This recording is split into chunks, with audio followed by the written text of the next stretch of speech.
जय श्री कृष्णा। राधे राधे। कार्तिक महीने का 22वां अध्याय। राजा पृथु ने कहा, हे नारद जी, आप कृपा करके मुझको यह बतलाइए कि वृंदा को मोहित करके विष्णु जी ने क्या किया और वहाँ कहाँ गए।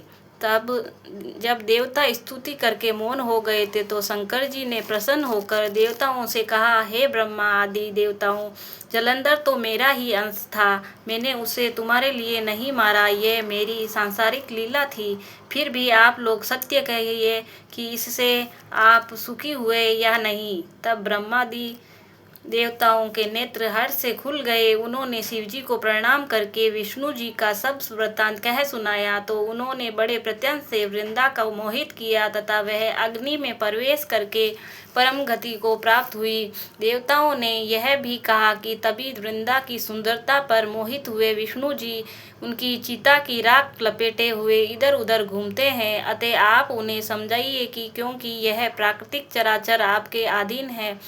देवताओं में यह सब सुनकर शंकर जी ने उन्हें अपनी दुस्तुर माया समझाई और कहा कि सारा जगत उसी के अधीन है। उसी से मोहित विष्णु भी काम के वश में हो गए हैं। परंतु महादेव, उमा, त्रिवेदी की जननी, सबसे परे वह मूल प्रकृति परम मनोहर और वही गिरिजा भी कहलाती है। विष्णु जी का मोह दूर करने के लिए आप सब उनकी शरण में जाइए। यदि प्रसन्न हो जाएगी तो आपका सब काम हो जाएगा। शंकर जी की आज्ञा से सब देवता मूल प्रकृति को प्रसन्न करने चले। उनके पास पहुंचकर उनकी बड़ी स्तुति की। तब आकाशवाणी हुई, हे देवताओं, मैं 3 प्रकार से तीनों गुणों से पृथक होकर स्थित होती हूँ। सद्गुण में गौरी, रजोगुण में ज्योतिषी रूप हूँ तथा आप लोग मेरी रक्षा से यदि सादर और देवियों के पास जाओ तो वह तुम्हारे मनोरथों को पूरा कर देगी। यह सुनकर देवताओं ने नेत्र खुल गए और भगवती का आदर करते हुए गौरी, लक्ष्मी जी और सरस्वती को प्रणाम करने लगे। सब देवताओं की भक्ति पूर्वक प्रार्थना से वह सब देवियां प्रकट हो गई। सभी देवताओं ने खुश होकर निवेदन किया। तब देवताओं ने कुछ बीज देकर कहा, इन्हें ले जाकर दे दो, तुम्हारे सब काम सिद्ध हो जाएंगे। ब्रह्मादि देवता उन बीजों को लेकर विष्णु जी के पास गए। वृंदा की चिता भूमि में डाल दिए, जिससे छात्री, मालती एवं तुलसी प्रकट हुई। विष्णु जी ने ज्यों ही उन स्त्री रूप वाली वनस्पति को देखा तो वह उठ बैठे। काम सक्त चित्त से मोहित हो उन्होंने याचना करने लगे। धात्री व तुलसी ने उनकी प्रीति की तो विष्णु सारा दुख भूल कर देवताओं में नमस्तक करके हो अपने लोक को चले गए। वह पूर्वतः सुखी हो शंकर जी का स्मरण करने लगे। यह आज्ञा शिव जी की भक्ति देने वाला है। बोलो कन्हैया लाल की जय। कार्तिक स्नान की कहानी। एक सेठ सेठानी थे। सेठानी कार्तिक महीना नहाती, व्रत उपवास भी करती और अपनी बहुओं को जूठा बासी बली सली रोटी देती थी। तो बहू भी दुखी हो गई थी। दीपक भी बोला, मैं भी दुखी हूँ, नई बत्ती से दिया नहीं जलाते हैं। लक्ष्मी भी कहती है, मैं भी दुखी हूँ, क्योंकि मेरे भी जमीन से में रखते हैं, कभी भी बहुओं को गहना पहनने के लिए नहीं देते। अन्न भी बोलते हैं कि मैं भी दुखी हूँ, मेरी भी कद्र नहीं है, पैर में आता हूँ। चारों एक साथ बात कर रहे थे तो सेठ जी सुन लेते हैं और सोचते हैं कि अगर ये चारों चले जाएंगे तो फिर हमारा क्या होगा। सुबह जल्दी उठकर सेठ जी घर का कचरा निकाल और अन्न का अलग निकाला।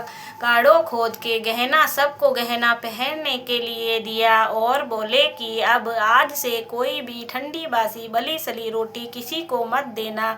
उपवास व्रत करो तो थाली में गरम व साथ मिठाई भी लेना। शाम को दियों में नई बत्ती से दिया करना। अब रात को चारों बातें करने लगे तो कि शायद सेठ जी ने हमारी बात सुन ली थी। अगर सेठ जी हमारे को ऐसे रखेंगे तो हम यहाँ से कहीं नहीं जाएंगे। हे कार्तिकी राय दामोदर जी महाराज, वे सेठ जी को संपत्ति रखी वैसे सबकी रखना। घटती हो तो पूरी करना, पूरी हो तो परवान करना। बोलो कार्तिक राय दामोदर जी की महाराज की जय हो।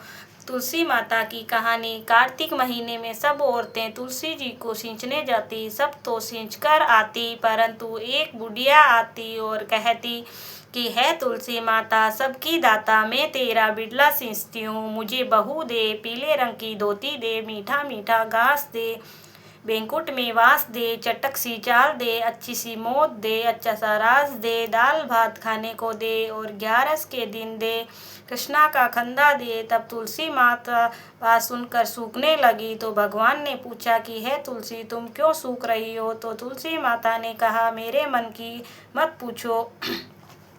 तो भगवान ने कहा, अगर मैं ये बात नहीं पूछूंगा तो कौन पूछेगा? तो तुलसी माता ने कहा, एक बुढ़िया रोज आती है और यही बात कह जाती है, परंतु सब बात तो मैं पूरी कर दूंगी, पर कृष्णा का कंधा कहाँ से दूंगी? तो भगवान कहते हैं कि मैं अपने आप कंधा दे आऊँगा। तो बुढ़िया माई से कह दियो। बाद में बुढ़िया माई मर गई। सारे गांव वाले इकट्ठे हो गए और बुढ़िया को ले जाने लगे। तो वह इतनी भारी हो गई कि किसी से नहीं उठी। तब सबने कहा कि ये इतनी भारी हो गई है, कितने पूजा पाठ करती थी, पाप नष्ट की माला फेरती थी, फिर भी भारी हो गई है। बूढ़े ब्राह्मण के वेश में भगवान आए और सबसे कहा कि यह कैसी भीड़ है? तब आदमी ने कहा, आदमी बुढ़िया माई मर गई है, पापणी थी, इसीलिए किसी से नहीं उठती। भगवान ने कहा, मेरे को एक बात कान में कहने दो तो उठ जाएगी। तो भगवान के कान में पास जाकर कहा कि बुढ़िया माई, मन की निकाल ले, पीताम्बर की धोती ले, मीठा मीठा घास ले, बैकुंठ में वास ले, चटक सी चाल ले, चंदन की काट ले, झालर की झनकार ले, दाल भात को झीम ले और कृष्णा का कंधा ले। फिर से बात सुनकर माई हल्की हो गई। भगवान जी ने अपने कंधे पर ले गए और उनकी मुक्ति हो गई। है तुलसी माता, जैसे उसकी मुक्ति की वैसी हमारी भी करना। जैसे भगवान ने उसे कंधा दिया वैसे हमें भी कंधा देना। बोलो तुलसी माता की जय। विनायक जी की कहानी। एक अंधी बुढ़िया माई के बेटा बहू थे। वे लोग बहुत गरीब थे। बुढ़िया माई रोज गणेश जी की पूजा करती थी। एक दिन गणेश जी उससे प्रसन्न हुए और बोले, मुझसे कुछ मांग। तब माही बोली कि मुझे कुछ मांगना नहीं आता है। तब गणेश जी बोले, तेरे बेटे से पूछ ले।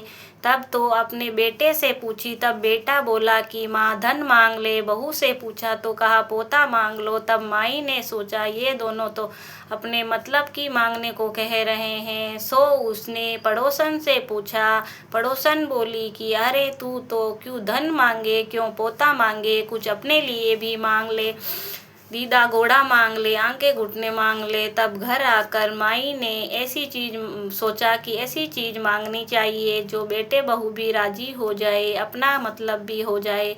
दूसरे दिन गणेश जी आए तो कहने लगे, माई कुछ मांग। तब बुढ़िया माई बोली, दीदा घोड़ा देओ, सोने की कटोरी में दूध पीता देखूं, अमर सुहाग अमर देओ, निरोगी काया देओ, सभी को सुख देओ।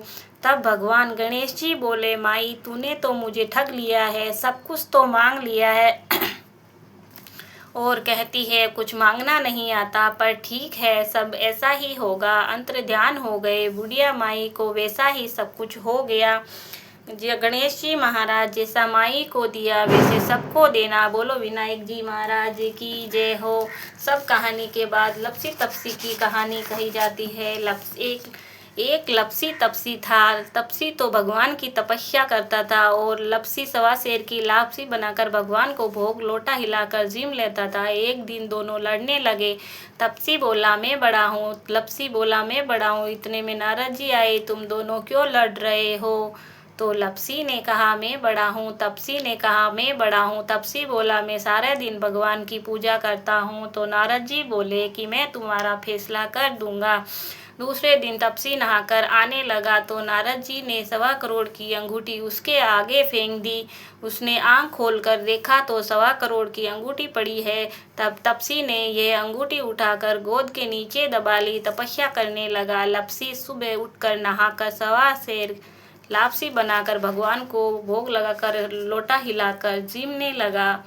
इतने में नारद जी आए और दोनों को बिठाया। तब दोनों बोले कि बड़ा कौन बड़ा है? तब तपसी ने कहा, मैं बड़ा हूँ। नारद जी बोले, तू घोड़ा उठा। घोड़ा उठाया तो 1.25 करोड़ की अंगूठी निकली। तब नारद जी बोले कि तूने तो अंगूठी चुराई है, इसीलिए तेरी तपस्या भंग हो गई है, इसीलिए लपसी बड़ा है। तो तपसी बोला कि महाराज, मेरी तपस्या का फल कार्तिक नाने वाली देगी। फिर नारद जी बोले, सब कहानी कहकर तेरी कहानी कहे तो कार्तिक का फल खत्म हो जाएगा। बोलो कार्तिक भगवान की जय, कन्हैया लाल की जय, लड्डू गोपाल की जय हो।